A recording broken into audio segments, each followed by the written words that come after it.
በፕላኔታችን ላይ በጣም ሀብታም ቦታ የትኛው ይመስላችኋል? የደቡብ አፍሪካ የአልማዝ ማዕድን፣ የመካከለኛው ምስራቅ የነዳጅ ማጠራቀሚያዎች ወይስ የዎል ስትሪት ግምጃ ቤቶች? ዶክተር ማይልስ ሙንሮ እንዳሉት ከሆነ በምድር ላይ በጣም ሀብታሙ ቦታ መቃብር ስፍራ ነው። ምክንያቱም በእያንዳንዱ መቃብር ውስጥ ያልተጻፉ መጽሐፍት፣ ያልተዘፈኑ መዝሙሮች፣ ያልተቀቡ ስዕሎች እና ሕይወት ሳይዘሩ የቀሩ ታላላቅ ሀሳቦች ተቀብረዋልና። ዶክተር ማይልስ ሙንሮ ሕይወቱን ያሳለፈው ሰዎች በውስጣቸው ያለውን ሀብት ጨርሰው ባዶውን እንዲሞቱ በማስተማር ነው። ይህ ከባሃማስ ድህነት ተነስቶ የዘመናችን አንጸባራቂ የመሪነት ድምፅ ስለሆነው ሰው እና ስለተተዎቹ ዘላለማዊ እውነቶች የሚያወራ አስደናቂ ታሪክ ነው።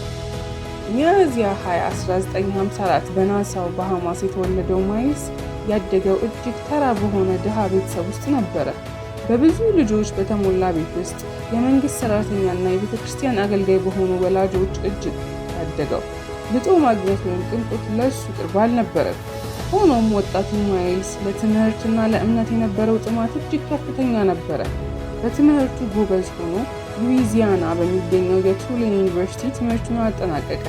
ነገር ግን የእርሱ ትልቁ ትምህርት በክፍል ውስጥ ብቻ የተወሰነ ሳይሆን ስለ ሰው ልጅ አቅም የነበረው ጥልቅ መንፈሳዊ ግንዛቤ ነበረ። በዙሪያው ያሉትን ሰዎች ሲመለከት አንድ መሰረታዊ እውነት ተረዳ። ድህነት የገንዘብ እጥረት ሳይሆን የዓላማ እጥረት ነው። ይህ እውነት የህይወቱን አቅጣጫ ቀየረው። እንደ አውሮፓውያን አቆጣጠር በ1980 ማይልስ ወደ ባሃማስ ተመልሶ ባሃማስ ፌዝ ሚኒስትሪስ ኢንተርናሽናልን መሰረተ። በአካባቢው በትንሽ ጅምር የጀመረው ይህ ድርጅት በፍጥነት ወደ ዓለም አቀፍ ደረጃ አደገ። ዶክተር ማይልስ ሃይማኖትን ብቻ ሳይሆን የአስተዳደር ስርዓቶችን፣ የመሪነትን እና የመንግስተ ሰማያት መሪዎችን አስተማረ። ከ100 በላይ አገሮችን አቋርጦ እየተጓዘ ከቀድሞ ሚኒስትሮች፣ ከድርጅት ዋና ስራ አስፈጻሚዎች እና ከተራ ሰዎች ጋር ተነጋገረ። የሚከተሉት በሚሊዮኖች የሚቆጠሩ ሰዎችን ህይወትን የቀየሩ የእርሱ 3 ዋና ዋና የማስተማሪያ ምሰሶዎች ናቸው። አንደኛ፣ ዓላማ ከመርህ ይቀድማል። ለምን እንደተፈጠርክ ሳትረዳ ስኬታማ ህይወት፣ ስራ ወይም ብልት መገንባት አይቻልም። ዓላማህን ስታውቅ ቅድሚያ የምትሰጣቸው ነገሮች ግልጽ ይሆናሉ። ሁለተኛ፣ አቅም ብቻ ነው። አሁን በውስጥ ያለው ማንኛውም ነገር ጥሬ ዕቃ ብቻ ነው። አምላክ ዕጣ ፈንታህን ለመፈጸም የሚያስፈልግህን ነገር ሁሉ በውስጥ አስቀምጦታል። ያንተ ስራ እሱን አሟጦ መጠቀም ነው። ሶስተኛ፣ መሪነት ተጽዕኖ ፈጣሪነት ነው።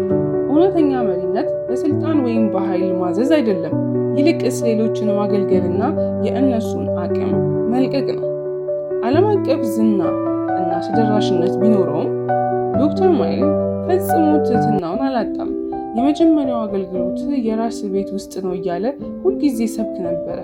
ለሚስቱ ለሩት እና ለ2 ልጆቻቸው ጥልቅ ፍቅር ነበረው። የግል ህይወት የተበላሸ ከሆነ የህዝብ ስራ ከንቱ ነው ብሎ ያምን ነበረ። ከአገራት መሪዎች ጋር ይሄድ ነበር፣ ነገር ግን ለሚያገኘው ማናቸውም ሰው ሁሉ በአንድ አይነት ትህትና፣ ፍቅርና ክብር ይሰጥ ነበር።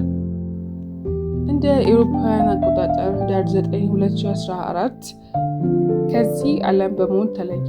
በባሃማስ ፍሪፖርት ወደሚገኘው የመሪዎች ስብሰባ ሲጓዙ ዶክተር ማይልስ ሙንሮ፣ ሚስቱ ሩት እና ሌሎች የቡድን አባላት በአውሮፕላን አደጋ ህይወታቸው አለፈ።